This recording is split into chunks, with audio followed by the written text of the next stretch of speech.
Voltamos com mais um bloco do nosso Momento Esportivo. Olha, queremos abrir esse bloco agora, falar do nosso amigo Maurício aí, da Neguinhos Lanches e Restaurante. Estamos com você, viu, Maurício? Acreditamos no seu trabalho, na sua honestidade profissional que você é, pai de família, e pode ter certeza que nada vai afetar. Um abraço para você, para sua esposa Ana Paula, para sua filha Karen e também seu filho Joãozinho.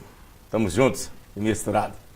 Nesse bloco nós estamos recebendo o mestre, o Dr. Gino, professor da Universidade Estadual de Montes Claros, professor de Educação Física, ex-secretário de Esporte de Montes Claros, um dos melhores professores da nossa universidade. Quero abraçar o pessoal da Ascom, todos os companheiros lá, Cristiano Divan, Leia, André, Luiz Ribeiro, o Alisson, toda a galera que sempre está dando uma força para a gente, fazendo pauta. Semana que vem vamos fazer um programa aqui um debate sobre o Pelé.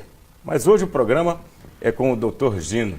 Defendeu a tese resgatando a história dos estádios de futebol da capital. Qual foi o primeiro estádio de futebol da capital? Foi o Independência? Você vai ficar sabendo agora com o Dr. Gino. Mestre, professor Gino, seja bem-vindo ao nosso Momento Esportivo. Tudo bem, mais uma vez aqui com você no Momento Esportivo. Um prazer, né? Poder trocar ideia e sempre trocar informações a respeito do que a gente vem construindo na academia, né? Que bom, Gino. Eu gosto do professor Gino, nosso colega de profissão, foi meu professor na universidade. Quando secretário, estivemos em Belo Horizonte e nós vamos falar daqui a pouco, verdade. Comentando um jogo Atlético e Paysandu pela nossa Rádio Sociedade. Exatamente. Gino, vamos falar um pouco, queria que você falasse da sua tese, né? Do Prado ao Mineirão, né? É isso, do Prado ao Mineirão. Então, a tese representa um esforço de 4 anos aí de investigação, né? Enfiado nos acervos de Belo Horizonte, que é uma pesquisa histórica, né? Então a gente corre atrás das fontes para tentar elaborar uma narrativa que mostrasse, ao longo da tese, como os estádios de futebol, os principais estádios de futebol de Belo Horizonte surgiram ao longo aí do século XX, principalmente, né? Todo mundo acha que o primeiro estádio da capital foi o Independência, não foi, né? Na verdade não foi, né? O Independência já é um estádio chamado na fase moderna já, né? Já na década de 50, né?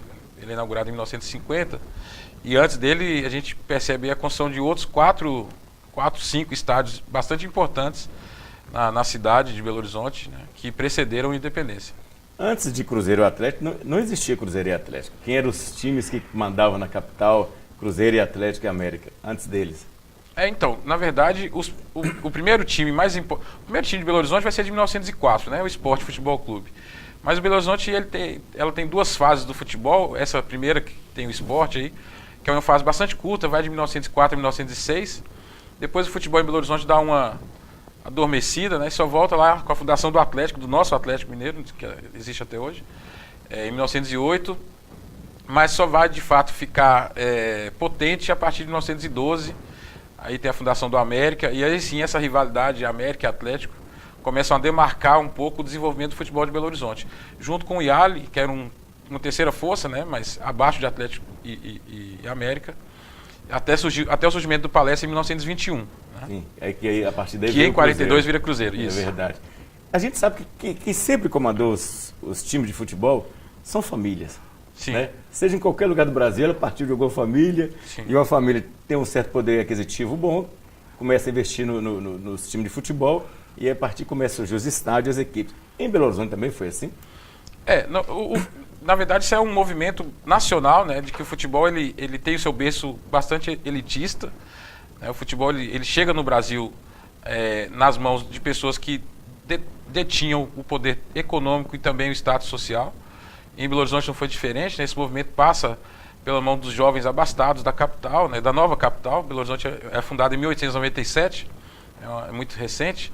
Então, não só o futebol, mas o movimento esportivo como um todo fica concentrado na mão dessas famílias mais influentes, né? O América, principalmente, vai representar essa tendência, né? Toda a diretoria do América, embora fossem garotos, mas eram filhos de importantes políticos, né? E pessoas de bens, de renda, né? Grandes latifundiários, né? Também, que vinham para a capital, né? O Atlético também tem a sua a sua fundação associada a um extrato da elite de Belo Horizonte, né? Embora vá se tornar um time mais popular do que o América, porque o Atlético ele faz menos restrição de participação do que o América. O América, para poder ser sócio, a chamada joia, que era a mensalidade que pagava para ser sócio, era muito alta, né? Era considerado o time da elite? O América? Sim, sempre sem foi dúvida, sem né? dúvida. Ele nasce elitista e mantém um pouco essa pecha durante muito tempo, né? Até hoje se escuta falar que o América é o time dos, né, dos políticos, dos importantes, tem dos sim, ricos. mas tem estádio. Tem Os estádio. dois não tem. É verdade. A história de como esse estádio passa para o América também é bastante interessante, né? Como é que foi, professor? Como que passou esse estádio para o América? Primeiro veio aí do Prado, né? O primeiro estádio de Belo Horizonte vai ser o Prado Mineiro, né? Que não é construído para o futebol. Né? Ele é o TUF, né? Sim. Ele é construído para as corridas de cavalo. A construção dele começa em 1904, ele é inaugurado em 1906.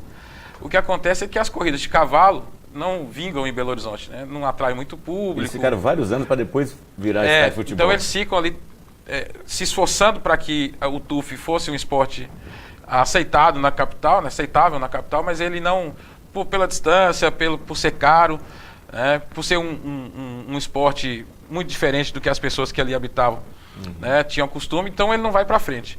E em 1911 é decretada a falência do TUF, né, do Prado como TUF, e a partir de 1912 o futebol então se apropria do Prado Mineiro como estádio de futebol e passa a usar até o início da década de 20. Então vai ser o primeiro estádio de futebol da capital nesse período aí, 1912, 13 até 1923. E professor, a política interfere na construção dos estádios? Você vai responder para a gente depois do nosso intervalo. Nós estamos batendo papo com o professor Gino, doutor, defendeu a tese de doutorado sobre os estádios de futebol da capital. Vamos para o intervalo, daqui a pouco a gente volta.